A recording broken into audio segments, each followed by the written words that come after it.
Fantastic. So welcome everybody to the first ever all-team community chat. Actually, there was a new announcement that was just made in the director's room, and it was by Koen. So Koen, if you'd like to actually start off by making an announcement about the Discord itself, you can feel free to do that. Yeah, I would like to first of all welcome everyone. I'm Koen, if you guys didn't know my voice. To kick things off, Monday we are going to enable the Discord feature that requires everyone to have a verified phone number connected to their account to chat in the chat rooms. People can still read the chat rooms, but they also cannot private message members. This is a good thing because we all have noticed as long as our Discord has been in existence, we are getting more and more bots joining and sending inappropriate messages or advertising in private messages. Next to this, it will eliminate multiple fake accounts from one user. Yes, we know that you can buy just numbers online, but that would still require more than just setting up an account for Discord to DM people and send messages. In general, this would make people more civil, and since it makes a ban more permanent, and with the change in our Discord policy, you will get more chances before you get banned. With the first strike is educate and warning, second strike warning and education, and then a kick and then a mute, like the rules that have been changed. This Discord is supposed to be a group of potential or are already investors who are serious about the project. It also sets us apart from other coin groups. Most are willing to have a just do your thing attitude. We want to be taken seriously on a larger scale. This will give us some positive optics towards that. We know that this would be a bigger step for someone new to Discord to join our Discord. If someone needs support, we have way more channels than just Discord to ask questions. For example, via email, the help desk email, the help desk Twitter, Telegram, Reddit, Facebook. And it's just a better way for the Discord to make it more civil and more professional around here. And I hope that everyone supports this and to move forward in a more professional atmosphere. I normally never write things out, but for now I wrote this out, and you could probably hear it from the way I was speaking, since I was just reading it from what I prepared earlier. Now, back to press. Great, thanks for the update with that. So I think that's a good idea too, to add the F2A feature, just to kind of get more serious people in the Discord and less, bots like you said. So basically, we have a community agenda today. We'll be going over basically probably like 8 of the 9 topics, because I wanted to give the community a chance to ask questions, which we will. So just because you're muted right now doesn't mean you won't have the opportunity later to. First, we're going to start off with the community agenda. We're actually going to skip the questions and then go to the director updates, so we kind of have that all crunched together. So some of your questions could be answered by the people giving the updates. First, we're going to start with new management and the department updates. Basically, the old management, well, they're kind of gone right now, and we're pretty much stepping in to take over. So what that means is they used to hold the keys to the vehicle, and now we're basically driving the coin in a new direction.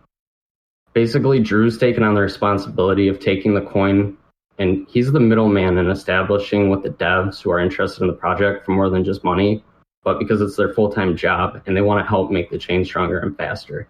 And he's done a really good job, and he's actually like making things happen, and he's fronting some collateral himself that I've noticed. So it's really in his best interest and everybody's interest for the coin to be successful. And I think that he's the right person to be in that position, and I'm happy to have him there. So I think that he's going to be the better or the best person for this job right now, because he's really, in my mind, the most dedicated to the project. So as far as like what he's done from the beginning to the end, not to say that everybody isn't. So I'm going to say that the next one is going to be Brad, and he's basically he's going to be taking on the responsibility of crafting a new, more professional, much sharper image of the project, as well as other outlets of marketing to leverage higher success for the project.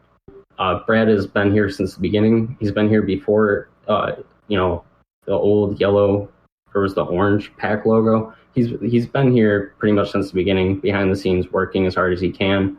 And now he's in a much better position and has a lot more power over getting what he wants done.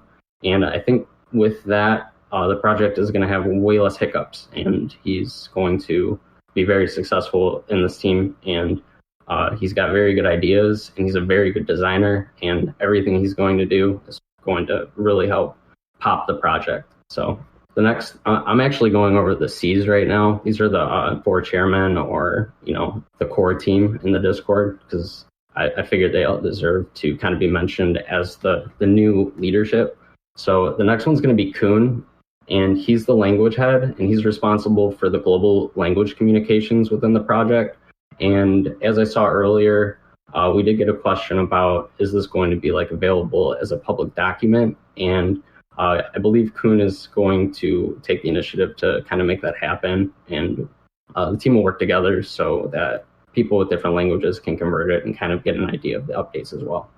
Next one is going to be Robin, and he's the biggest superstar. He's in the charity he does and all the content he gets me and the team, and he's really got his feet on the ground. He's really kicking out more and more work every day. He's got a smile on his face. The sun is always out with Robin, so he's going to really get us going here. Next is going to be for the block times on this list. I just want to address real quick, and I see this is kind of taking a little more time than I wanted it to. Basically, the block times, those are getting fixed by going to POS, as you probably read. I saw on Twitter yesterday, people were asking how we're going to combat deflation. And the answer that I gave him was, we're going to take the 15% that was in mining, and we're pretty much getting rid of mining completely. And we're going to move that 15% to 1% for proof of stake. And if you don't know what proof of stake is, it's basically like coins like Red Coin. Basically what happens is the wallet, the stake in your wallet is what moves the blocks. I'm not really technical on that, but I know that's how that works. Basically, the other 14% is going to go to the government system, or the governance system, and that system is going to be tightened, so it's not as easy to get the coins off the props. So working with high serious end devs in the background is what is actually going on. We're getting the code fixed right now, and we're going to get it to that target design goal of 2.5 block times, or I'm sorry, for 2.5 minute block times, which is 150 seconds. I'm going to let Drew kind of add on to that when it's his update, and I don't want to kind of overspeak for him because he can explain it better. So with the iOS wallets, I've got to break some bad news to people. We're kind of, in short words, not doing too hot on the iOS wallet. It was created by an old team member, and because of that, and because of the new leadership in the team, we're going to have to blanket that team member into the old team, and we're going to have to move on. There's going to be a guide for you if you have an iOS wallet. It's your responsibility when you get that wallet to get the seed off of it and save it. If you have that saved seed, which you should, there's a way to get the coins off of it using an Electrum wallet. We do have some solutions in mind for a new iOS wallet and things like that, but I'm going to leave that to Jay. 4 is going to be a secret. I've actually decided to let Brad take that number right now. When it says time to give his update, he can be the one to decide whether or not you hear it or what the surprise is, because he's got many different surprises, so I'm sure you could find one that's appropriate for the meeting. Next was going to be exchanges. With exchanges right now, it's not looking too hot with 2 exchanges. The other exchanges are doing fine, and if you ever want to see what exchanges actually have Pac available for sale, you can go on the website and look it up for the exchanges that you can see the status, if they're active or if they're offline. The 2 exchanges I mentioned earlier that we are kind of having problems with and have had problems with are Cryptopia and Yobit. And we've pretty much worked out everything else with the other exchanges, but it looks like we're probably going to have to let go of Yobit, and it looks like Cryptopia, there's really nothing we can do about them because we have 0 control over them, which is unfortunate and understandable because the original Pac coin was mostly on that exchange, so that's a little disheartening, but with the community we have, it looks like we're going to have to move forward. Next is going to be the marketing goals of 2019. This is actually pulled right off of the proposal, if you haven't read it yet.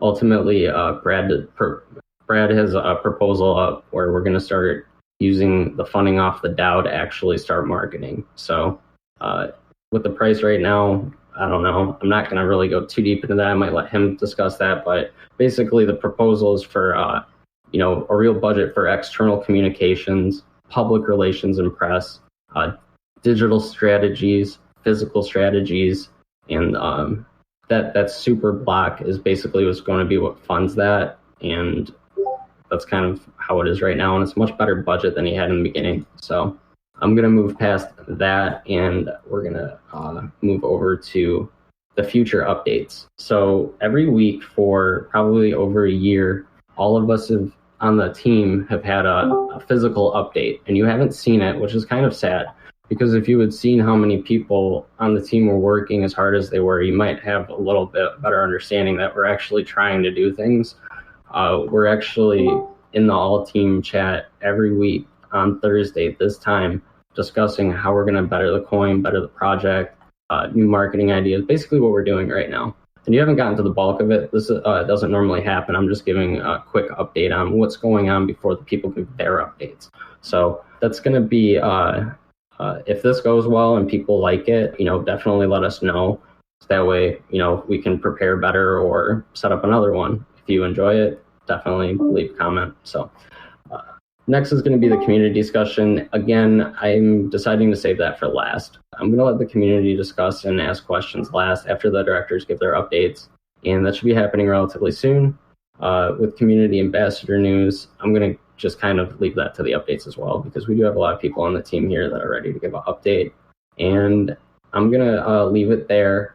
And I'm going to let Drew speak. Yeah, I'm here. Hi, everyone. I can start with our update on the I know everyone's very excited about our new development that we're doing to fix our block times. It's been a priority for a long time, and it's conveniently coincided with the release from Dash 0.14 code, which has introduced deterministic masternodes.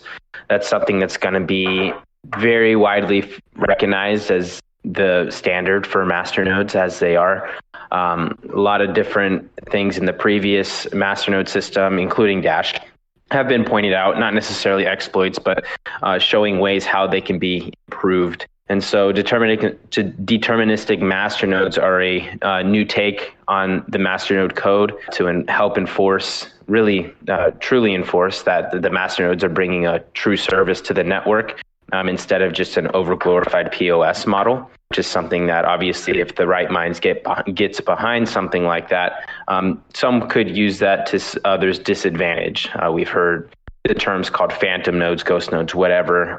That was possible with Dash, possible with any coin that has forked from Dash. It's just something that people have figured out, which comes with progress. There's always going to be progress to be made in development. So our development right now, building off of that Dash 0.14 code, has gone extremely well. The build is completely done, built. What we're working on right now is, like Prez mentioned a little bit earlier, we're switching over from proof of work to proof of stake. Now, being that we are a small market cap coin sharing an X11 algorithm with, I'll use Dash for example, very popular hash monster, it's very hard for a small market cap coin to receive consistent hash on a specific algorithm when there's so much competition for profit. I know there are different types of miners, just like there are different types of investors, but a good majority of miners use mining as a means of profit. It's their means of buying coins on the market and selling them on the market if they have a profit. That's something that is perfectly normal and fine. That's been their original design and going all the way back to Bitcoin. So not here to say anything is wrong with that. However, we've seen how maybe the inflation rate of Pac is something that we can't no longer continue endorsing through mining. Masternodes is a very core feature of Pac. It has a lot of different things, such as our governance. You are able to receive your ROI because of the instant send and private send that it enables and things like that. So they bring a really good service to the network. Proof of work, however, as we've seen in the past, hasn't been very consistent in showing its value for us and its continued worth. We've seen the results of lack of consistent mining resulting in delayed blocks. I know recently there's been a couple of 4 or 6 hour delayed blocks when we need 2.5 minute blocks. And we know that that's not something that we want to, or we can even try to cover or advertise as a payment network when blocks are continually being delayed and the merchant or the peer-to-peer transaction is expecting a 2.5 block transaction time and 6 blocks for confirmation. So it becomes to be quite annoying for anyone using the chain. So that's the main reason, if that wasn't very well broken down before, of why we're switching to POS and where we're at in our new code update. Like I said, deterministic masternodes is a Dash code that was recently released. It's first of its kind.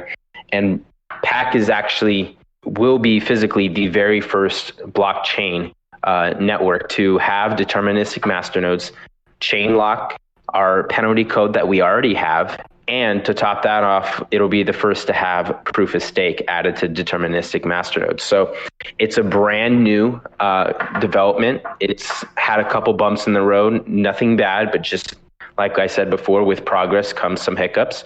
But everything has been figured out and able to move forward. One of the earliest issues the latest issues that we've had was just how the chain was recognizing the deterministic masternodes compared to the POS code. When we dove into it, what we've discovered is it was not in the right order. So we've switched that around, and we've been doing our own internal test nets to make sure that, okay, it switches from POW to POS. Good, it works. There are some delays in the initial difficulty switching from POW to POS. That may be expected. We're still trying to look further into that just for the initial part. Because even in a brand new POS coin, if there was no POW, every POS coin has to have some sort of POW to ignite the fire, so to speak, to get the initial blocks churning. Otherwise, there would be no coins to stake in the first place. So it's a good practice for us to see how POW is going to turn to POS, especially since we're POW now. And so we're in that development stage still. I talked to the main developer on lead on this development, and things are going great. We're still doing internal testing to make sure that it's going to be good before we release a public testnet. And the reason for that is, like previously, we did this public testnet maybe a week or two ago, and there was some issues. So that testnet was a void, and we needed to restart. We've probably opened around 7 test nets now, and that's just the ones that I've been a part of, not including the ones that the lead developer has done on his own with the amount of hours he's been putting into this. So once that is done, we'll obviously announce that a public test net is open. GitHub link will be released, binaries will be released so people can join in the testing in POS. And there's going to be a lot of things that we want to make sure that we stress test, to be honest. We want to make sure that the governance system works just like it does now.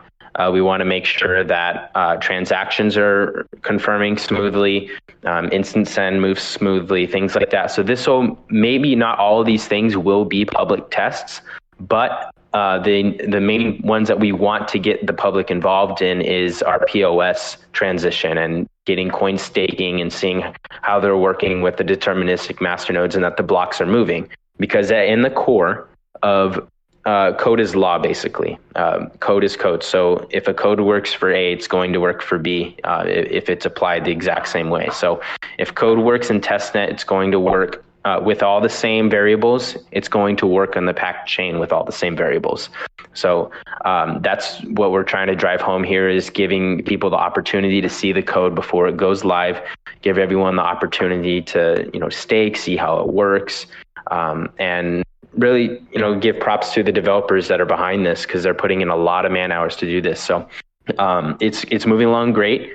The last timeline I had as far as the next update was not update, but as far as opening up another testnet was a couple of days, depending, how this goes. And that was yesterday. So that'll be, obviously, I'll keep everyone in the loop as much as I can and whenever that's available to release. But that's become priority number 1 as well. It has been priority number one for me for a long time, but under the new reorganization and getting things back on the road it needs to be, our chain has been an issue for me for a long time. And now that we have the availability to do that, that's going to be our number one major thing. And like I said before, we will be the first blockchain network that is running deterministic masternodes while also being proof of stake, along with all the other additions in our code that we have. So that's what I have. Yeah. What's up? Yeah, sure. I mean, it comes quite simple. The masternode collateral change would have came with another update, and it would have included having everyone update their nodes, update their, if they don't have enough collateral, they either have to get more or not have a masternode and all that stuff. And at the end root of it, that's nowhere near a priority right now. Our priority is getting the blocks moving correctly. It'd be kind of silly to force an update on a masternode collateral change that it was obvious there was mixed feelings, not only between the general public, but also in between the team members discussing it, whether or not what direction to take. There's always going to be opinions on both sides. Not everyone's right and wrong, but at the end of the day, we have individuals here that are going to steer the ship and make the decisions for everyone that's following along. So we have to trust the decisions that the people making them know what they're doing.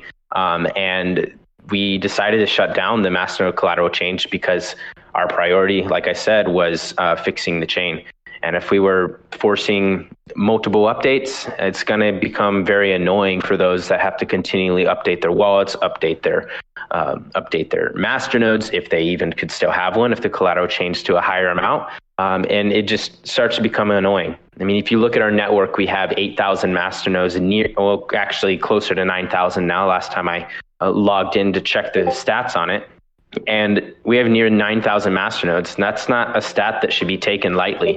That's not something that can easily be it can't be purchased. It's actually something impossible for anyone to purchase as far as a decentralized masternode network, which Pac is.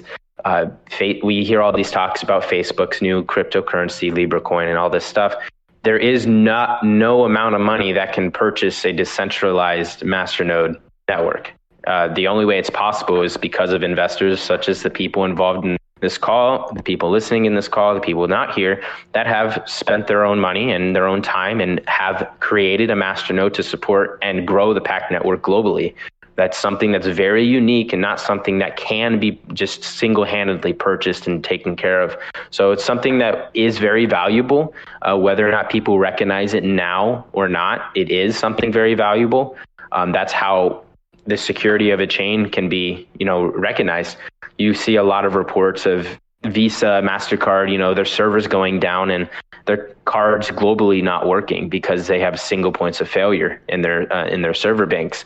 Decentralized masternode networks don't allow that. It's just physically impossible unless every single server is attacked, which is a feat that's it's impossible. So it just wasn't a priority for us to change the masternode network and involve everyone in updating their nodes, and then also having to do so again once the new code update is ready to launch. And so it'd be kind of annoying to do two instead of one. So it's a lot more convenient, not only for the development team, but it's also more convenient for everyone else as far as making sure that we're focusing on the priority.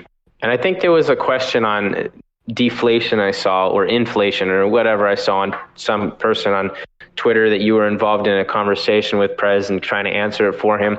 What's going to happen in this next update here? And just to reiterate, our priority here is, the chain. So we're going to try and, do what other updates we can along with this so that everything, goes together smoothly. And one of the things that we're doing is we want to make sure that, it's equally rewarded, so to speak.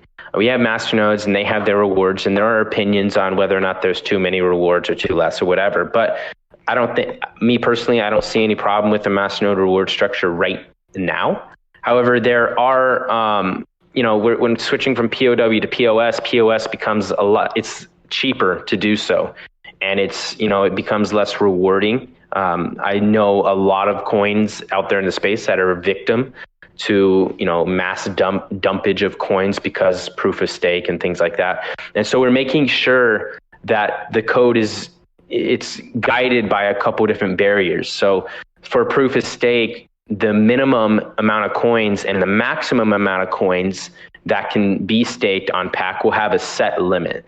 So the number that we've discussed and ultimately decided on was 10,000 Pac coins to stake Pac on your wallet. Each input 10,000. And the reason why we decided to do that is that way it defends the ability of multiple staking. I mean, there's going to be some that can stake and stake multiple, and some that decide not to at all. And the reason why they'll be deciding whether to or not is because we took the liberty to adjust the POS rewards. Since they were POW, they're just POS rewards now.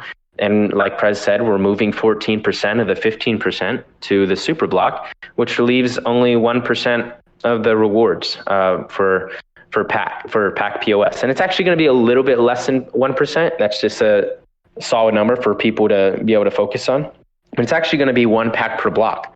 And so you might think, oh, that's a little out of the ordinary, or why would it be so low? But at the end of the day, POS is here to move blocks, and 10,000 Pac per staking address, per staking worker, just like a POW worker. It allows people to do so with a small amount, but it's also a pretty perfect amount to where someone can't take full advantage of staking all their coins to do so. 10,000 into, let's just use 1 million coins as a rough number to do some math on that. 1 million divided by 10,000 coins, that's 100. So you could technically have 100 different input staking and just to receive 1 Pac per block. So it's not something that's super rewarding. I mean, if you do the math on that, 576 blocks times 365 days in a year, that's 210,240 Pac blocks that are going to occur in 1 year. And that's only 210,240 Pac coins that would be produced from POS. So it's not crazy rewarding for someone to try and manipulate and try and control, I'm going to receive all the blocks because it's such a low minimum maximum. Because at the end of the day, there's not going to be anything to gain from it. So I think we put a lot of good minds to that, especially taking out the old way of POS that people might assume as far as the rich get richer. The mentality of if someone stakes a significant more amount than others, they're going to be receiving more. We took care of that by putting a minimum maximum, so no one can do that. So there's been a lot of different things going into this, and I'm really excited for this to roll out. Right, and I'm sure everyone here is going to enjoy it and recognize that it's a right step in the right direction. So that's what I got for that, President. Next on the list would be Sean. However, I think this how we're going to address this is we're going to do the core team first, because it's very late for some of them, like Koen and Brad. So I'm going to give them an opportunity to speak first. I don't know how late it is for Robin. So I think, whichever one wants to talk first, I'll leave it to either Koen or Brad. I'll go because it's late for me and my daughter's probably going to wake up soon. So I'll try and keep this brief. But firstly, I just want to thank anyone and everyone in this room who voted for the new marketing proposal. It's very much appreciated. You have my guarantee that those coins will be used for the benefit of the project.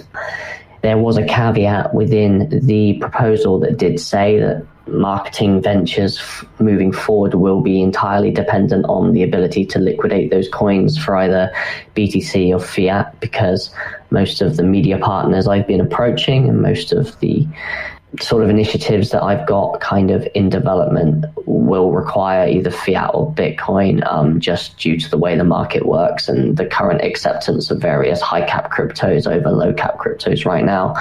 There are a few initiatives that can be done while not having to liquidate the Pac, and I'll obviously try and do as many of those as I can, because moving less coins is obviously just creating less downward pressure on the project. My aim is to not sell any on exchanges if I can help it. But if something does need to be funded on short notice, then that might be my only option. But I just wanted to let everyone know that, there isn't going to be 18.5 million Pac dumped every single month. at market rate. So that's just wanted to get that out of the way. The immediate, in the short term for Pac, yes, we will be exploring I want to call it a soft rebrand. So it's not going to be something as drastic as changing the name and like what Dash did from being Darkcoin to Dash or whatever. It's not going to be as drastic as that. But for a long time, I have felt as though the Pac project has not been representing itself to the best of its ability and conveying messages to the public that it could do better. And we do need to explore having a brand identity that reflects the more global aspirations that the Pac project has and the new team has, as opposed to just being the Pac coin, if that makes sense. We very much are niching ourselves and not allowing full utilization of blockchain and the blockchain's abilities with various different industries if we limit ourselves.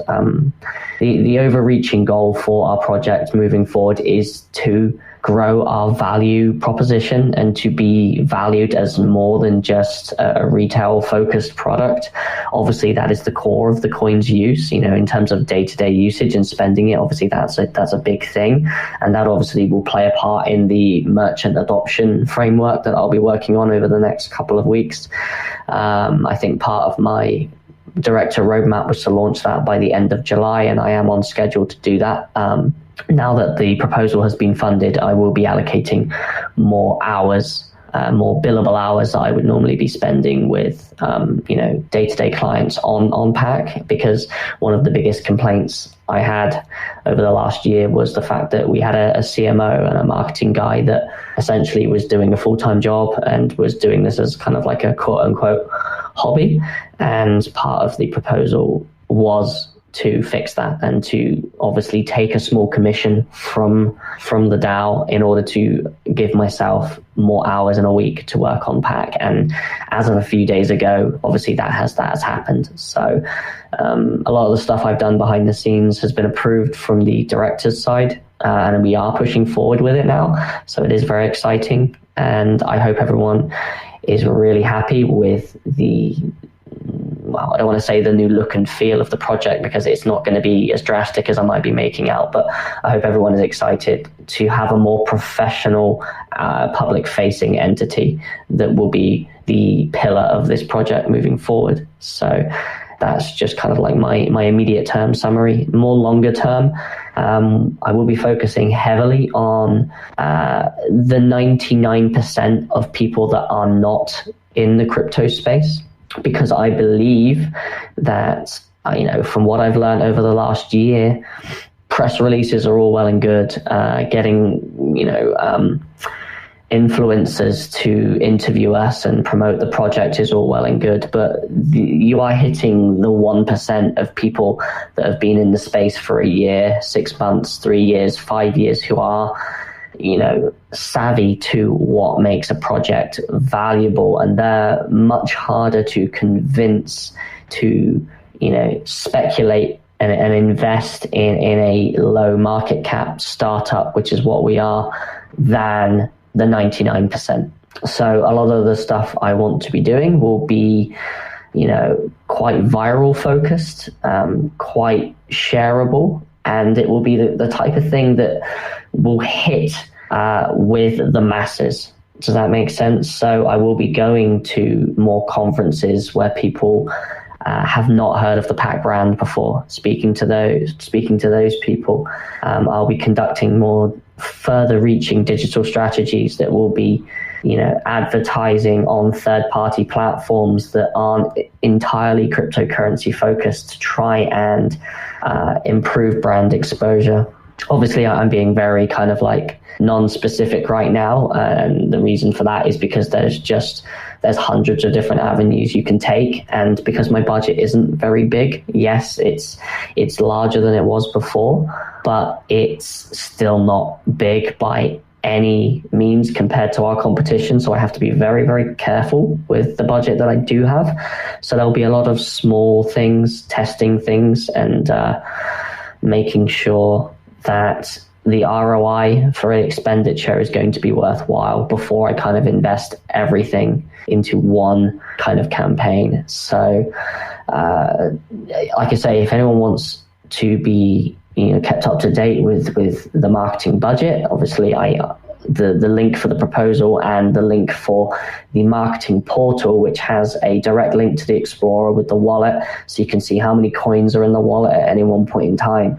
That's all publicly available, so please go visit that website, have a look at the wallet, and make sure that you trust the coins are where I said they would be, etc., etc. I want this proposal to be as transparent as humanly possible.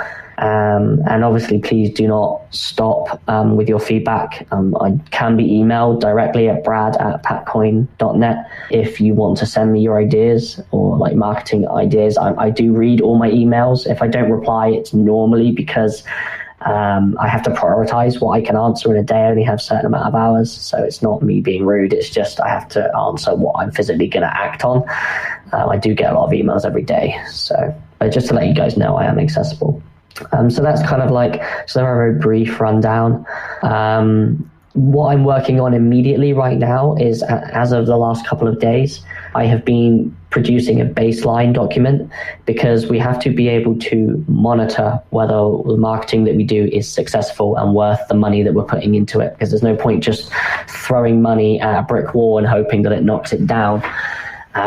So I've gone through all of our baseline statistics, current social media volume, social media following, reach, website traffic, members of Discord, Telegram, you name it, all of these different platforms, viewership levels from our Blockfolio, viewership levels from CoinGecko, CMC page, all of these statistics, and I'm creating a baseline document so I know exactly where we are right now, and then I will be monitoring it monthly, and then I will be comparing the stats every 3 to 6 months, and I'll make those documents publicly visible as well as part of the marketing reports, so you guys will be able to see so in on the 25th of June 2019, this is where the Pac project was in terms of its social following and exposure and website visits, and this is where it is now 6 months later. Whether it goes up or whether it goes down, I'm not going to hide those figures. If we do see a decline, then obviously there's something wrong in the marketing and then we need to change what we're doing. If it goes up, then we know we're doing something right. So that's what I mean by transparency, and that's what I mean by investing more hours into the project now. I'll be able to do that. So yeah, that's my kind of like intermediate update. I'd love to go into more depth on stuff, but right now I haven't actually liquidated any of the first batch of coins, so I don't actually have any fiat accessible to physically start any initiatives right now. But considering the soft rebrand and what the workload that needs to be done immediately ahead of a proper code release, that's going to be kind of my priority right now. I mean, yeah, until we have a working product, I can't market it, essentially. So I'm basically working with Drew and his team to get everything ready behind the scenes for our new look and feel before I start spending the cash, so to speak. So if anyone has any questions, just let me know before I sign off here. Also, if anybody has any other questions as well, for Brad, even you can post them in the conference questions. It's just in it's an official channel right above the HQ conference. That might be recorded separately. I don't know yet. So you can ask Brad any questions there if you'd like, because he's about it. So. Yeah, I'm on the conference questions chat room now, so if anyone wants to ask anything in there, let me know. Then I'll let Koen do his thing, and then I'll answer the questions after he's done his piece. Okay? Great. Yeah, so yeah, Koen, if you're around, if you'd like to give an update, that would be a good time. Yes, I'm around, and my update won't be as long as all the others since we are still on the clock here. Okay, right now the translation department is working very good with every blog post that gets published will be sent to all the translators to be translated into different languages. You can see it if you go to paccoin.net, the blog.paccoin.net, and you click on a blog post. You can select the language on the top right. Those are the languages that we are supporting right now. If you want to translate or add to one of the translations or you see a flaw or mistake, just send me an email at koen@paccoin.net, Discord DMs. I try to answer them all, but it gets really crowded sometimes, so I might read it or not even and not respond at all. So email is always better. Moderation team, we're always doing our thing, and if you have any feedback on that, just send me a message. For the rest, I don't have very big of an update this week, and apply to be a translator or a moderator if you want to join us and help us reach more people, and let's grow Pac together. Yeah, there's an incentive on that too, isn't there, Koen? Maybe a small incentive. Yeah, for moderation, you can read the moderation paper. It is in our Discord on the moderator applications. There is an incentive for moderators, and there's an incentive for translators. And for the translators, you can find it. The one on the blog is the old. Yeah, okay. I need to update the blog incentive, since the incentives for the translations have been changed to a word count and not a standard dollar amount each blog, since blog posts were then long, then short. To keep it more fair, it's going to be a word count, and that started since the start of June. So that's one of the changes that I will put on that I will change the blog post towards. So the blog, for the incentive, you can check the blog tomorrow. For translators and for moderators, you can check the moderation paper that I put out. If anyone has any questions, just put it in that text channel, and I will answer it in text or in voice at the end. Great. Was that it, Koen, or do you have anything else? No, I don't have a. Yeah, we do these meetings every week, so it is not a. Yeah, no, I don't have another update. All right, awesome. It looks like you got a question, Brad. Would you like to answer that? For those listening, the question is, what would you say the 2 or 3 best marketing opportunities to further get awareness on the Pac project are? Okay, so that's not a simple question to answer. And the reason why that is because marketing is split up into so many different categories. You know, you could ask, what's the best physical strategies? What are the best digital strategies? What are the best viral strategies?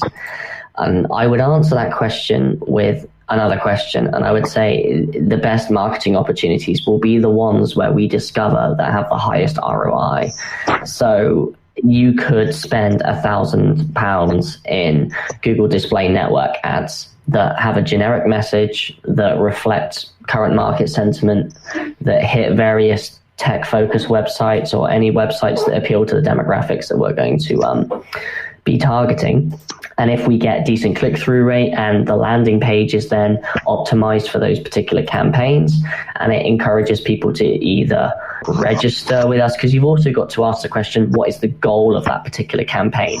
You know, when you say what is the best marketing opportunities, you've got to ascertain what the actual goal for that campaign is, because not every marketing activity is going to be get people to buy a masternode. You know, you could have a marketing campaign that is to increase Twitter following. You could have a marketing campaign that is to increase Discord following. You could have a marketing campaign that is to increase signups to our website so we have a larger email database. So it's a very broad question, and I would answer it, like I say, with another question to say, like, you have to know what the goal of the campaign is to then decide what the best opportunity is for that goal. Now, there's lots of things that I've done throughout my career for various different companies. Unfortunately, all of those different companies aren't financial. They're not in the financial industry. So the results I've got from those might not necessarily translate through to this particular industry. Crypto is one of the weirdest industries I've ever worked in. You know, what typically has an effect, and I hate to say this, but I'm going to be completely honest with you, is like a lot of the successful campaigns in crypto are heavily manipulated. So I'm not going to name particular projects because I don't want to hate on any other project, but they will have a campaign which is, say, 30 grand, right? And that will be the budget for their campaign. And I know this for a fact because I've done my research. And they will launch a partnership or something, and then they will go to the press. They'll get the press to cover it. They'll do a social campaign where they'll get people to share the news. They'll do bounty programs to reward people for maybe signing up to this partnership platform X, Y, and Z.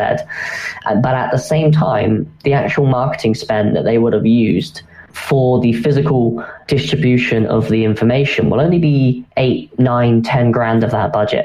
The other 20 grand of that budget will be by placing strategic buys and purchases at the same time as they announce that news, because digital currencies and the market sentiment is highly emotionally driven. The crypto space is incredibly emotionally driven. And I'll give you a perfect example right now. When Bitcoin broke 9K, everybody was ecstatic, posting memes, and saying how amazing it is to be at 9K. When Bitcoin broke 10K, people were saying they're going to be rich and have Lambos in 2 months' time, and we're going to break the all-time high.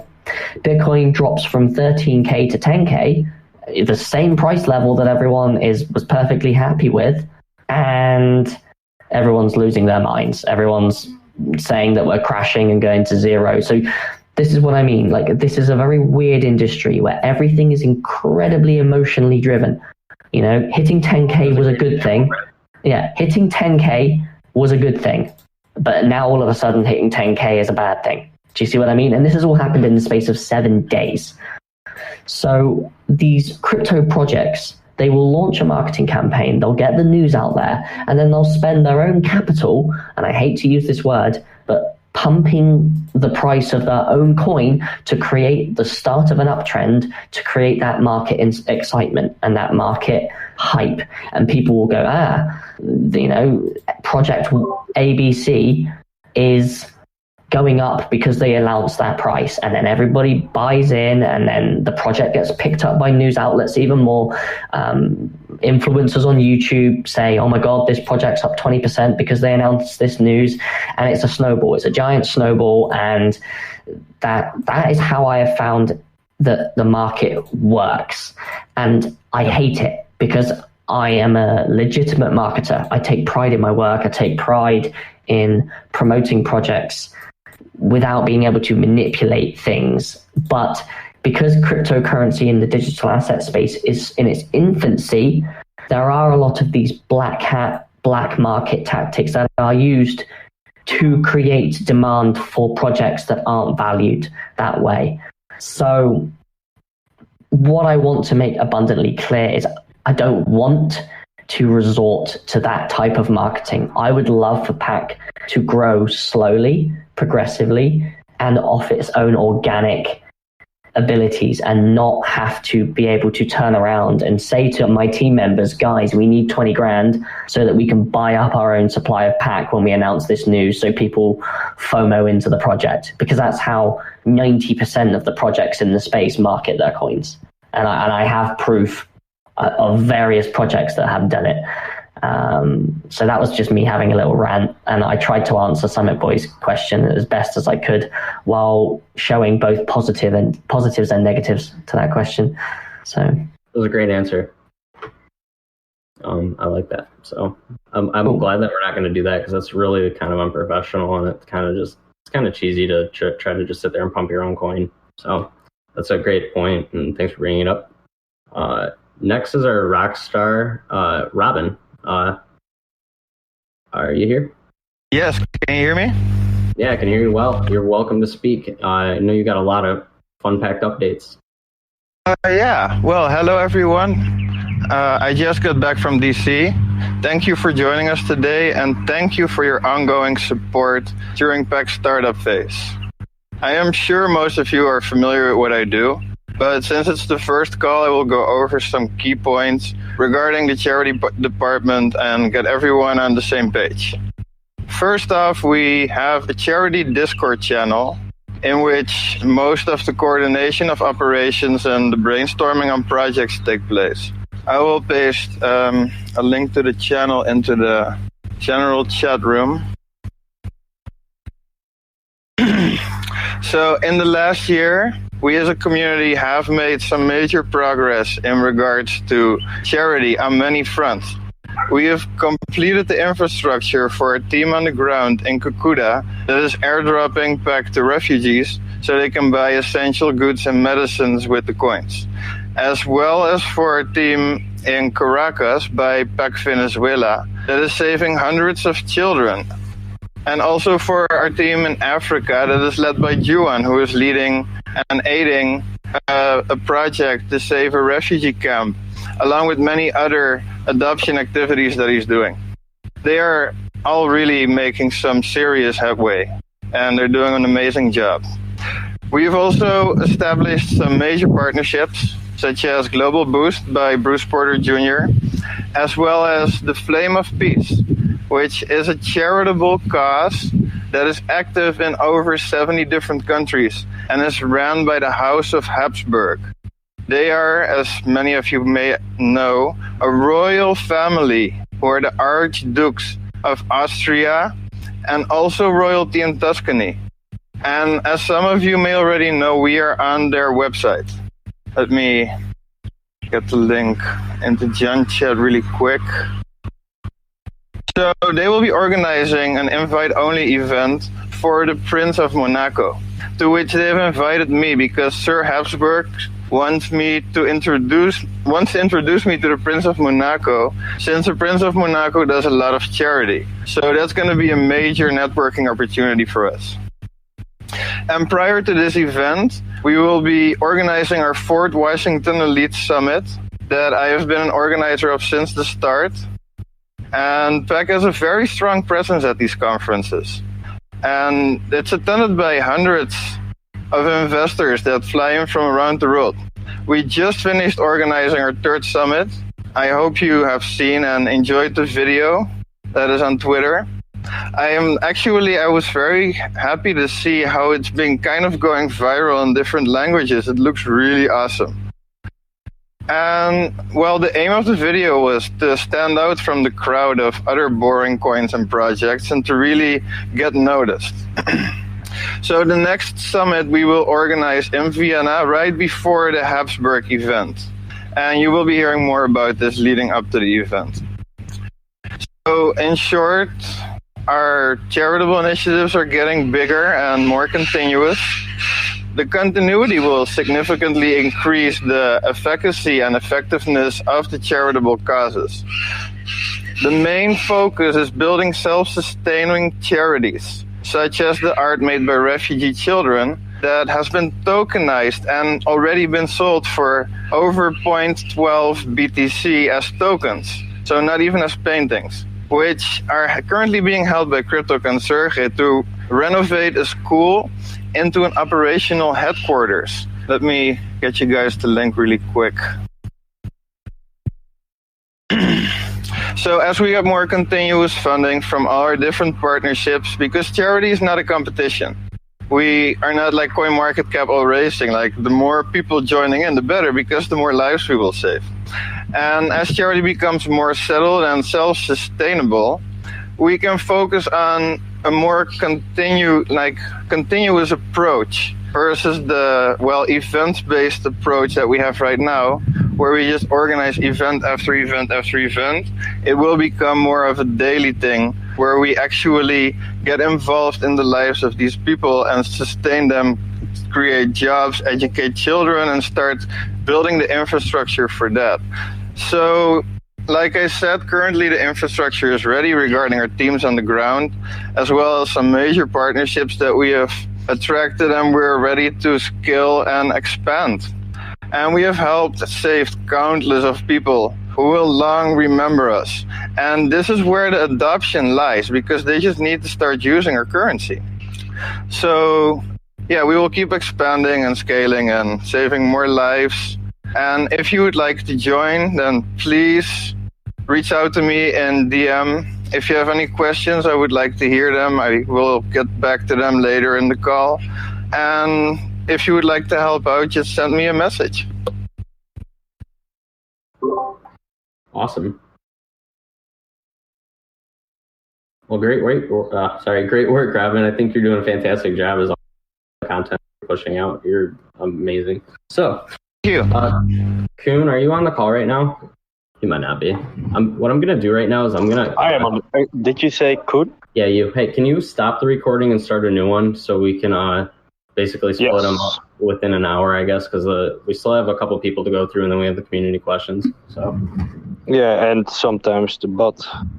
Yeah, sometimes that acts up. So it'd be and an hour is fair. So like splitting it an hour to like whatever the other half.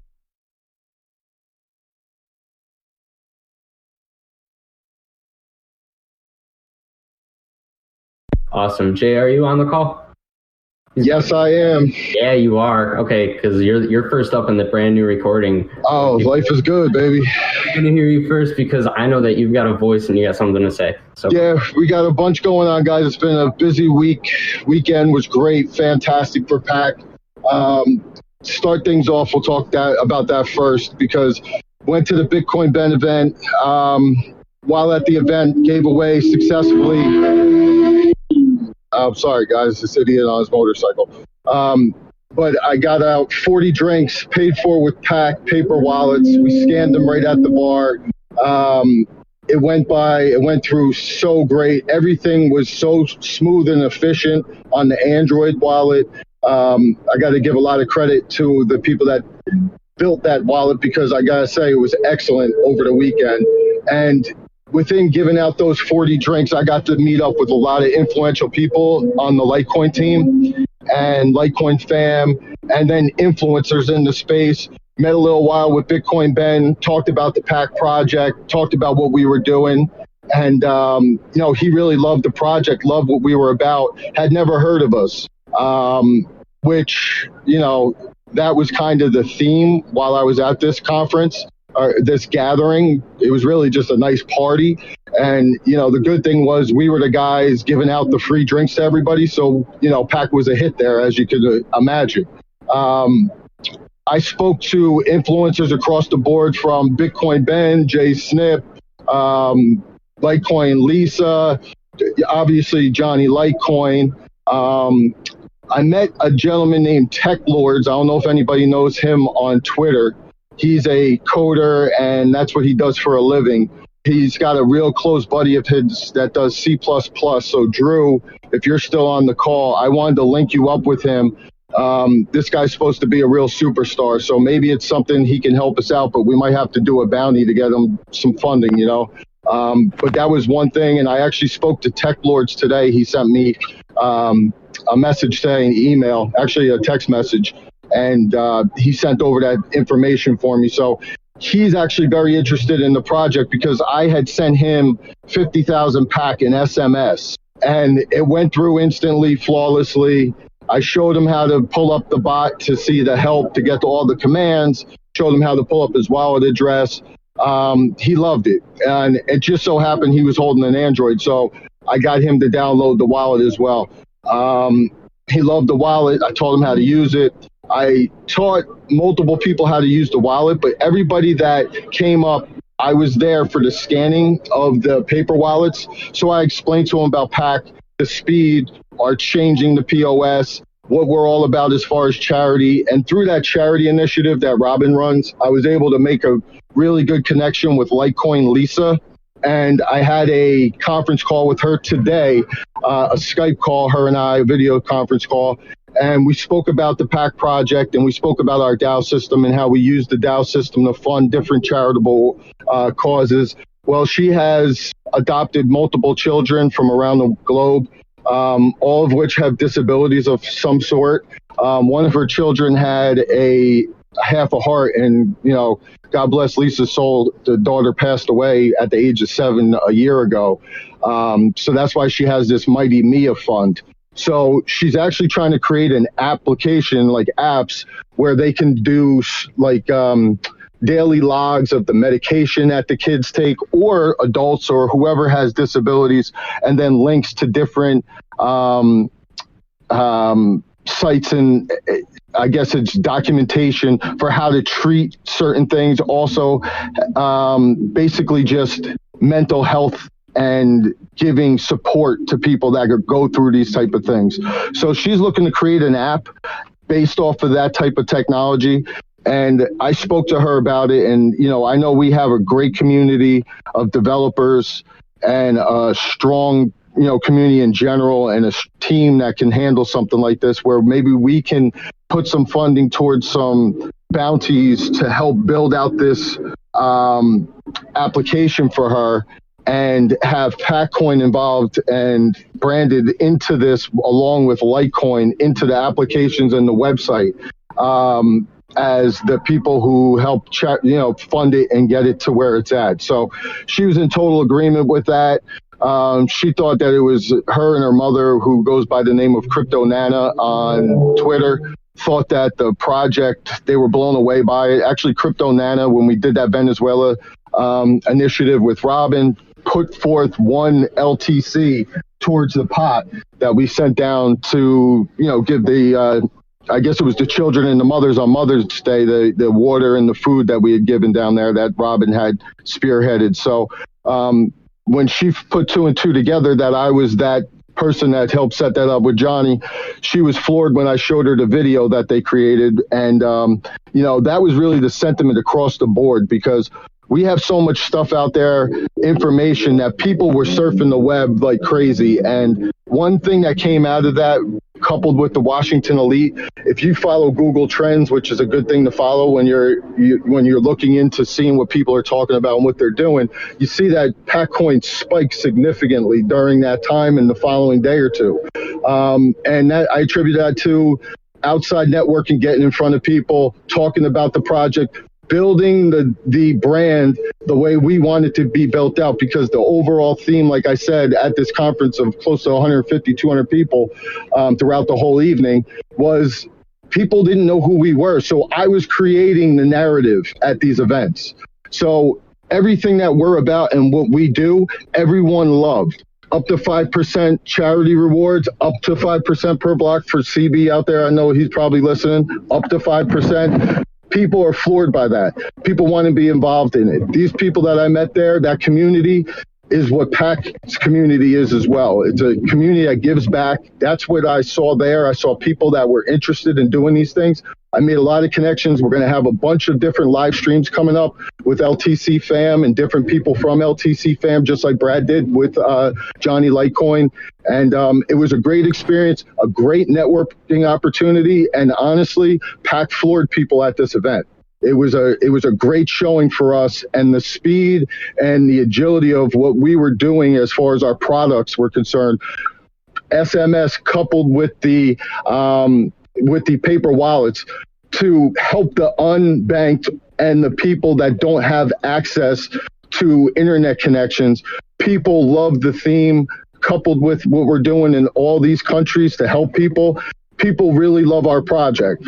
So the thing I want to get across to the community and to the team is we keep pushing, we keep moving, we keep getting in front of people that have influence in this network and in this community, in the crypto community, and we keep expanding.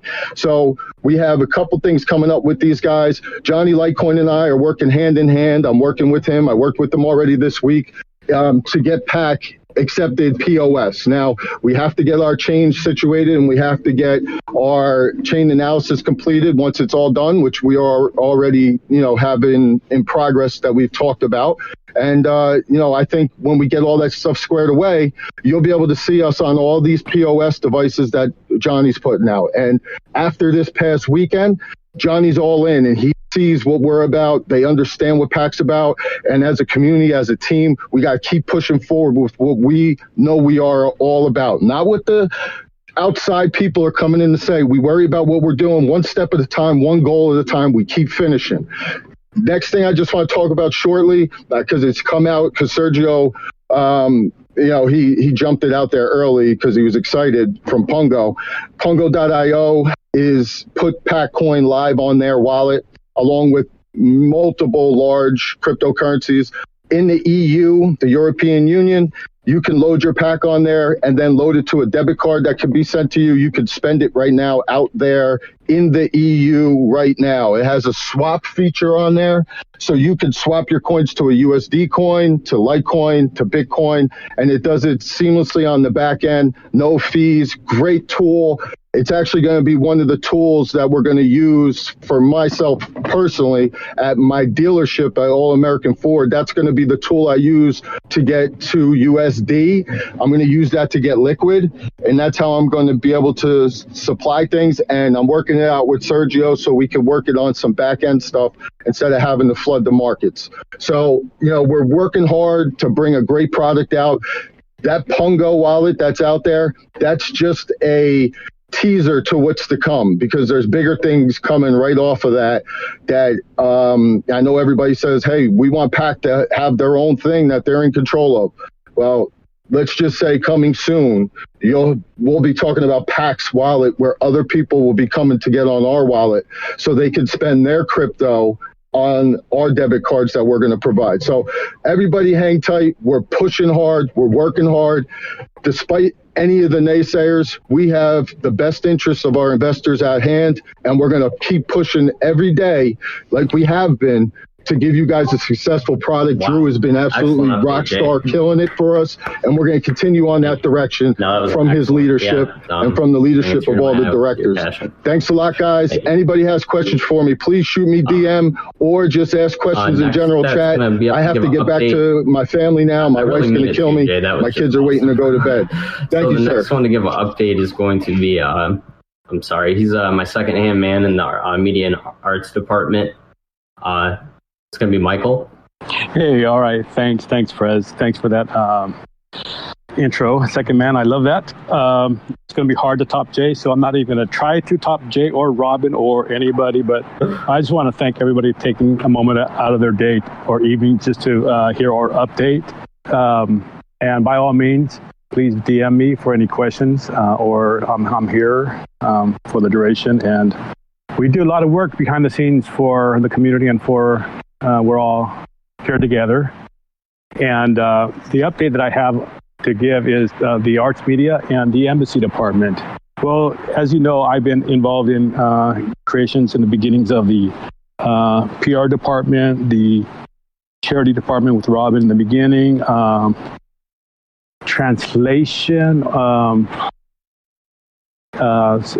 there's some other PR department, translation, charity, and now this embassy department idea. And how that originated is that Expo wanted to kick off these ambassador program, and he initiated Koen and me. And so rather, Koen and I have been DMing, and rather than just being another program with ambassadors that every coin has, we thought it would be more dignified to call ourselves as an embassy department. And but so we were working on it, talking about it, and discovering what this is. Then we realized that then there was a shift in leadership, and so that was placed on hold while Koen was working on translation, getting that up and running. And as we discover more embassy, what that means and who can be an ambassador, and how to put out who's going to be approving these ambassadors, how it's going to these applications going to be worked out, and is a moderator an ambassador, or ambassador moderator, or some of these key things. And throughout this whole time, then as I becoming a board of director member, then I was. I'm appointed right now to a new role, which I'm not, probably, not going to say. It's just in the brain works, right now. And so as to the embassy department, that would be like discovering that more and more. I think that may fall under the leadership of Brad's role, because each of the ambassadors, like Jay's an ambassador, he's a rock star. Pac Venezuela is an ambassador. Juwan's an ambassador. And they are in their own, they're doing their own thing. And most of it's like pretty much marketing as well. But see, we don't want to, or I don't want to intrude on other people's, space. Like if Brad has his department and he needs ambassadors, it's not and he has the funds for it, it's best that they work alongside of Brad and to do some type of outreach and efforts and be rewarded. Whereas if I were to become, have an embassy department, which is no biggie to start off and kick off, but then we're going to need funds. And at the same time, as you know, the price is a little bit dropping right now. So rather than trying to convolute roles and stepping on each other's toes, that I think it's going to be just taken on. I believe just Brad's going to just work on with the ambassadors themselves. And I'm sure if there's anybody interested in becoming an ambassador, I'm sure just get in touch with Brad and he could probably make you a marketing ambassador. And that was one of the things too, as an embassy, because we want to be the all encompassing department where we have a charity ambassadors, marketing ambassadors, maybe some type of a dev ambassador, just somebody so I think that may be on hold just because there's just still a lot of discovery and a lot of roles and things that are more important per se. And at this whole time too, Perez and I, he just became a rock star in the arts and media department server. And we're just like making sure that we produce good content in that as well. And so, I mean, if you haven't joined the arts and media department server, by all means, please join. It's something that's, if you don't have nothing to contribute, that's something there just to see some of the artwork that we have there going. And some of that could be just used for blogs, any type of creativity, just to promote Pac. And so we're just all trying to figure out the reason why. It's like, I want to get involved. What can I do? That was it. And that's how I got involved. And I just want to give the time back to the Prez and just thank you for letting me share my piece. If I can say something in between here about the embassy department. Yes. For me, the focus on the embassy department is coming back since I've been a bit busy the last time. And Michael, I will certainly DM you about it and see how we can move that forward in a good manner, since Brad has some ideas about it. Everyone has some ideas about it, and it's still in discovery. And it's going to be a tool to get known in local areas, like an ambassador of a certain region or something can promote Paccoin back there, and that's the general idea. More details will be when everything has been thought about and everything has been worked out into a good functional document structure, how you want to call it. And yeah, I will message Michael about it. Awesome. Good. All right. So I was thinking, I know I'm going out of order on the important news list. I was considering maybe getting Sean in because he's out of compliance. I don't know if he's here on the call or if he's hearing me, but it'd be good if he wanted to give some peace of mind to the people on the compliance side of things. Go ahead. Yeah, hey everyone. Now for the exciting part of today's talk about regulations and compliance. I don't have a ton, but I did want to kind of go over some things that I want to make sure everyone is aware of, keeping abreast of things that are coming down the pipeline as far as our industry is concerned. So the governments around the world have been paying attention, and for the most part, they haven't really done a heck of a lot until really the past 4 or 5 months. Past 4 or 5 months, they really started putting a much heavier look into things, and all of a sudden, we're starting to see some very serious being done. Most specifically and most concerningly, Financial Action Task Force. Some of you may be aware that they just issued a proposed rule. Now, the Financial Action Task Force, is an intergovernmental agency designed to kind of root out bad actors in the financial world, money launderers and drug runners and terrorism and all this sort of thing. The good news is that there's some stuff being codified that wasn't codified before that's going to make hacks and other issues a little more traceable. It's harder for people to get away with those sorts of behaviors. It's going to put the exchanges under a little more scrutiny as far as keeping track of people's funds and having appropriate security. An example would be the Quadriga CX debacle up in Canada, where the CEO supposedly died and then had all of the funds on cold wallets on his laptop. That kind of stuff would no longer be allowed. Now, the downside is these rules are not supposed to take effect until basically 2020, and then everyone has a year to comply. So 2021. The issue with it is that what they want is for all the exchanges to start collecting information. Who you are, where's your address, the rule would be that the sending company would have to collect that information and then send it to the receiving company. So if I send from Binance to Cryptopia, let's say, not Cryptopia clearly, but Binance to Bittrex, let's say, the Binance would somehow get your information through their KYC checks and then transmit that information along with the transaction to Bittrex. Now, any of you who have a clue as to how the tech side works, and believe me, I don't, as well as most of you, that is a massive undertaking. The wallet addresses system that we have now is designed to be anonymous. It's designed to be put done in a way that you can't track it very, very well. So I'm not a huge fan of the way that the rule as it's written. There's a 12-month comment period. So I'm looking into that. I'm hoping that some big players step up and kind of try to nudge this in a better direction. The reason why I bring it up is because, and the thing that I'll say over and over and over again is that being the regulatory guy in the crypto space has been an interesting ride. There's a lot of people who really aren't a big fan of regulation. But people are also not a big fan of what happened to Cryptopia or Binance when they got hacked, or any of the other ones, GateHub, just in the last few months.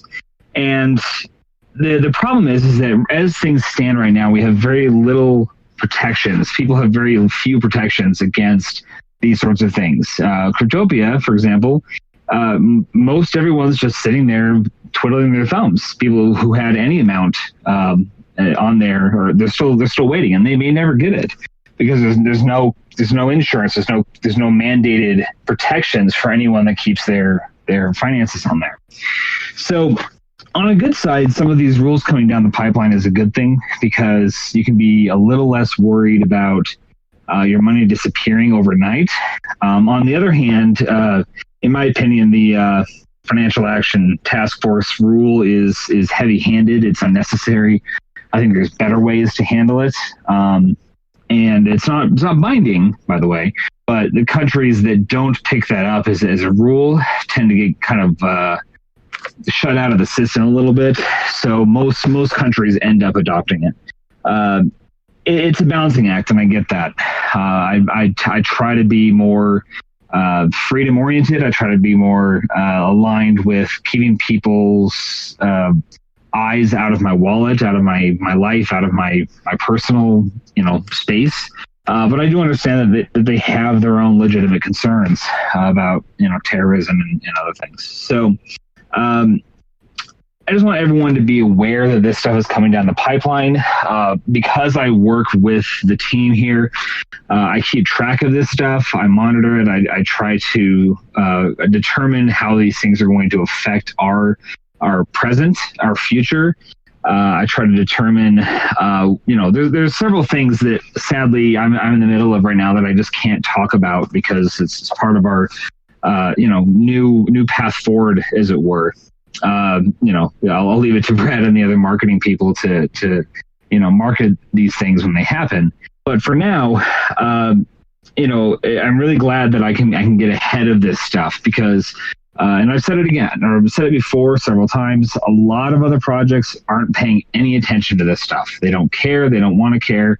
And that's fine. But at the end of the day, when this stuff starts getting clamped down on, they're going to be running for the first guy that can tell them how to fix it, because they're going to start getting shut out of a lot of stuff.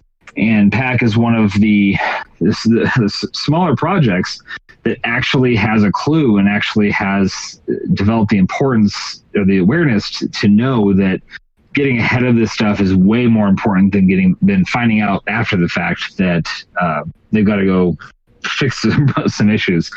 All in all, I'm really excited about the new direction. I just want to throw that out there.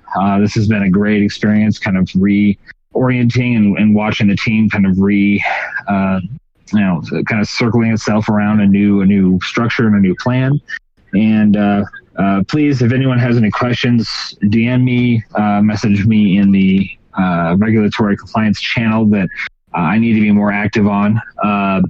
And I'm happy to answer any questions or any questions bring up anything that you can anyone has any concerns about. Of the HP conference on the channels at the bar. So thanks for your update, Sean. What he's basically saying is that he's got a lot of good news he can't talk about. So moving on, we're going to actually, I don't know if Juwan's on the call, but I did want to give him a shout out because he did try to hold a conference like this. He did hold it. It was on a different platform, and it was interesting to say, but he has a lot of passion, and he reached out to people like over in Africa, and he's an ambassador over there, and he's doing a very good job. So with that heart and soul, I give him a thumbs up. And another thing, I have an update too on social media, which I was going to do last, but I saw that two other directors are on the call, and I know the recording's getting kind of long, but I try to give everybody there's so many people on the team a chance to speak.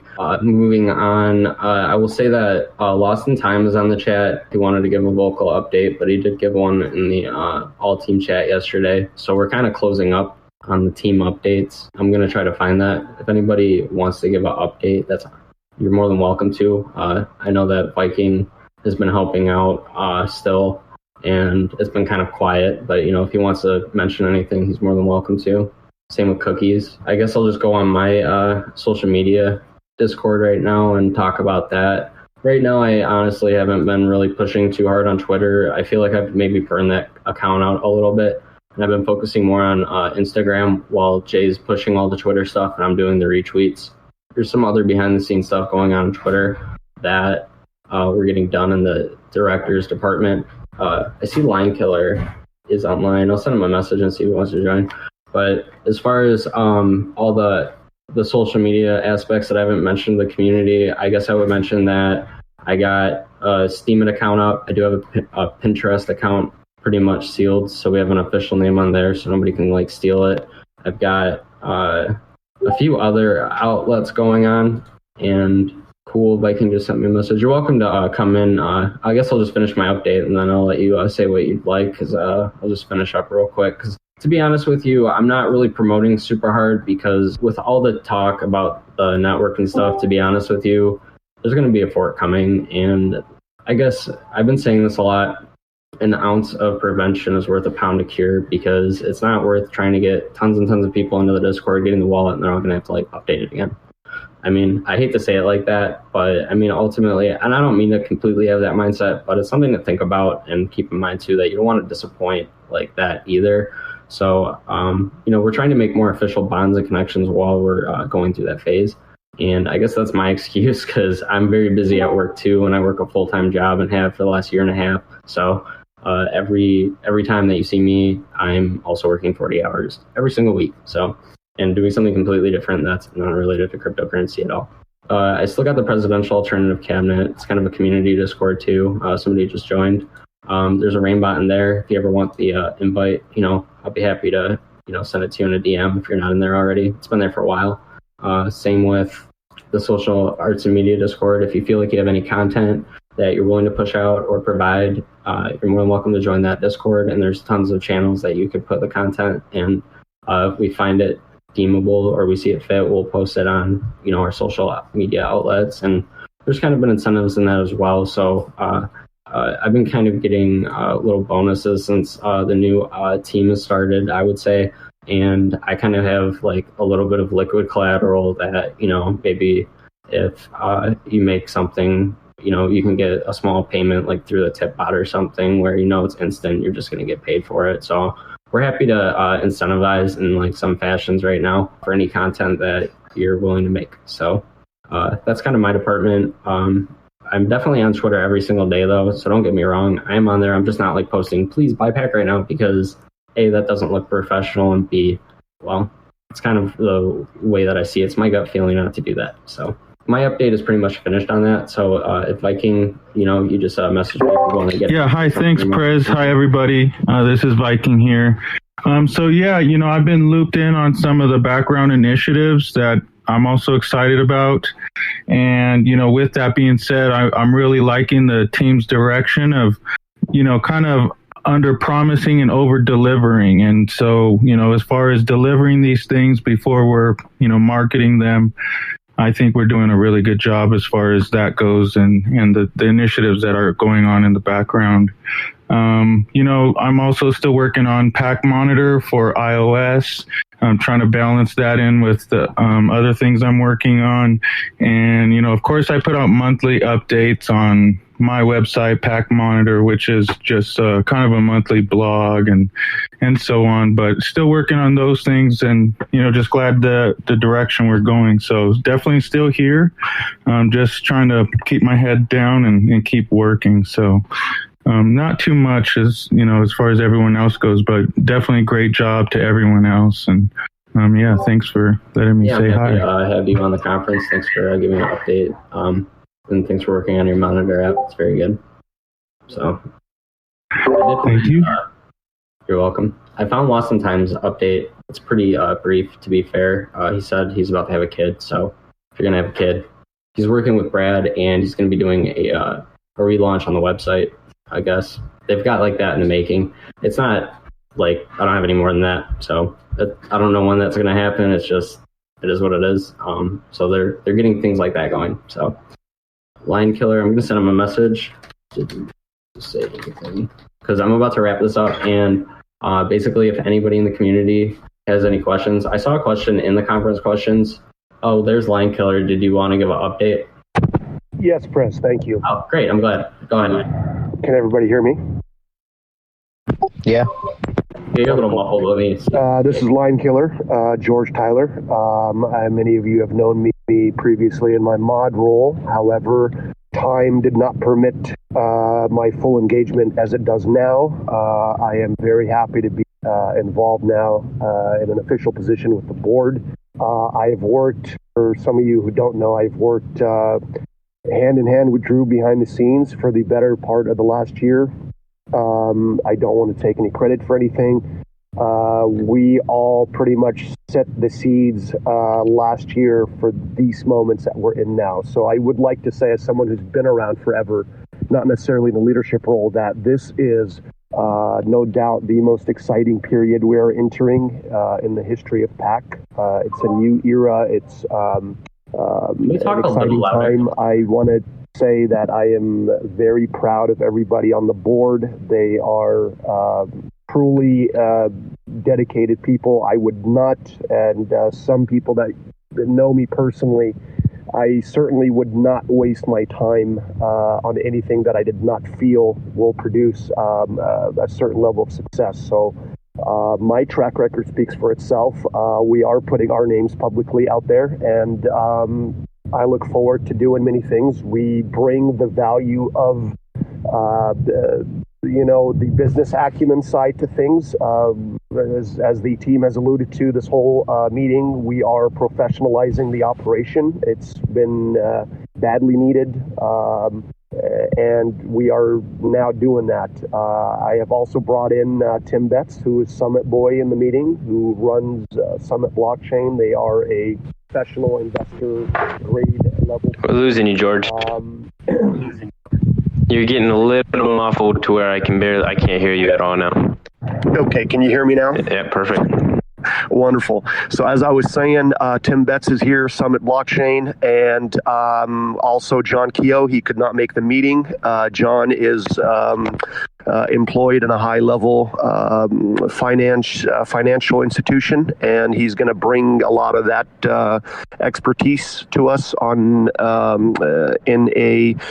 things have yet to be defined, but it looks like definitely in the finance role. So listen, I just want to keep it brief. This has been a long meeting, but I do want to say, we are excited, and we are cleaning up a lot of the processes, as you've seen, including the issuance of news or releases. That's been something that's irked me for a long time. It's been done sloppily and haphazardly, and that's just not going to happen under my direction anymore. So my DMs are always open. Anyone in the community. Soon enough, I will have the official email up, and I am always available. So that's Great. it. Thank you, for your update, George. Very nice. I'm happy to have him on the board of directors too. He's got a lot of knowledge and experience in like what he does. So we're all working together really hard back there. So hopefully this meeting is proving that. It's not just kind of like we're not doing anything. We've always been doing stuff, and it's always been like this, except you just don't get to see it because it was private in the Discord. So that's kind of a point I wanted to drive home, and we've been doing this for a while. I see Drew's still on the call. I had one last thing to add, Prez, because I forgot to mention it. Yeah, go ahead. I was about to start closing up the call for open talk for like the next 15 minutes, if anybody would like to speak openly. Okay, yeah, I just had one thing. It was about the iOS wallet. You mentioned how we're basically putting a blanket on that wallet that we have. A good thing about this is that the iOS wallet, the very first thing that you were supposed to do when you downloaded that wallet was to write down your recovery seed phrase for specific instances, like if you lose it or whatever, you drop your phone, it breaks, and you need to get your funds back. It also works really well in this. If you've written down that seed, you can recover your funds in the Electrum. I think there's been in the Electrum wallet, there's been a instructionary guide that has been released. We could probably re-release that every once in a while to get people to, see that so that they know, okay, my funds can still be recovered. But that still leaves us at, okay, what are we going to have an iOS wallet? We are going to have an iOS wallet, except we're going to be doing things a lot more, black and white as far as who has access to updating them and things like that. The reason why it's taken so long for, I guess we could say, for Pac officially to release a iOS wallet is our dev team that was previously leading this was based out in Mexico, and for iOS wallets to be produced, they needed to have a DUNS number, an Apple DUNS number is what it's called. And you have to have a legal entity for that and things like that. And the one that they had set up in Mexico, apparently it takes a lot longer to do so. I don't know. I don't live there, so I can't speak for anything other than what I've been told. It's carried on so long to the fact where it's like we're basically just not worrying about that anymore. So things will progress, and things to come will be announced as they do. And that'll be the steps that we take to, get our own DUNS number and be able to release a new, iOS wallet that is fully under our control. There is no issue of dev leaving or, a community member making something and disappearing and then promoting it as official when technically it's really not, because official has no ways of reaching it to update it. So that was a major error and Pac's fault in the past. So I apologize for that happening. And we're going to hope moving forward, we're not going to allow things like that to happen. So there's never going to be an instance where, we're waiting on an update because we're waiting for someone to communicate. That's not a professional way to run something, especially a payment network and the master network that Pac can turn into be for the future to come. So I just wanted to throw that out there and just say that, we're going to have an iOS wallet. It's going to happen, and it's going to be done the right way. Cool. Thanks for adding that. I did only touch on that briefly, and that other information was pretty insightful. So, well, it's been an hour and 45 minutes, and you all, if anybody has any questions, this is pretty much the last opportunity because there really haven't been many. So hopefully we answered all your questions then if you haven't had any. Prez, this is Tim with Summit. If I could just sort of chat real briefly. It sounds like it's been a long call, but if you don't mind. No, everybody gets the opportunity to speak. You're more than welcome to. Great. Well, thanks. And just, appreciate everybody. I know you have a busy schedule. I would imagine looks like a lot of people on this call, in brief, and Line Killer mentioned us a little bit. My company, Summit Blockchain, we're an institutional owner and operator of master nodes. We're in 2 projects now, one of which is Pac. I would say it's our largest holding. We're probably one of, I would imagine, one of the largest owner-operator of Pacnodes, or at least we will be here shortly. We were really sold on the network. The Koen is great, and it's kind of the first application, the low-hanging fruit. Call it whatever you want, but there's a lot of use cases, I think, for the network going forward. And last time I checked, I think we're about number 3 or 4 of the large. As far as all of the networks go, we're number 3 or 4 largest out there. So that says a lot, and there's a lot of value in that. I think Drew mentioned earlier where you can't come out and just overnight create a 8 or 9,000 node network. It takes a lot of time, a lot of blood, sweat, and tears, and we're there at that point. Again, one of the largest. So we're excited about it. We are part of the board of directors now as well. So there's a little bit of a relaunch going on here, a little bit of a turnaround story. But the right people are in place, and we're excited to be part of the project. We have a lot of investors behind us that have been with us for over a decade.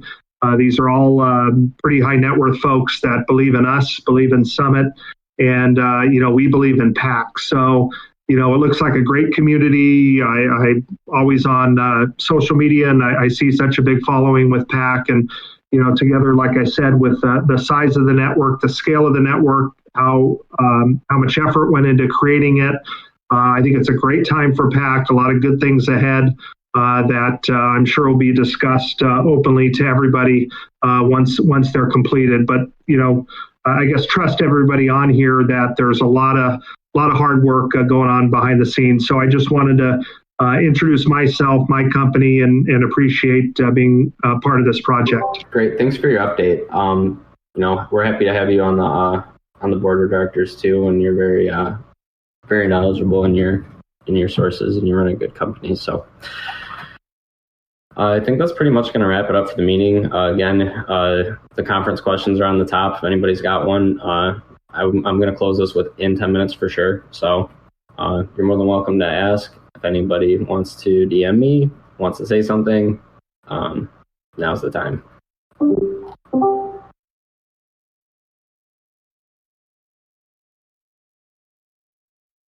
Yeah, I would like to thank everyone for being here, and you can still post your question in the channel above.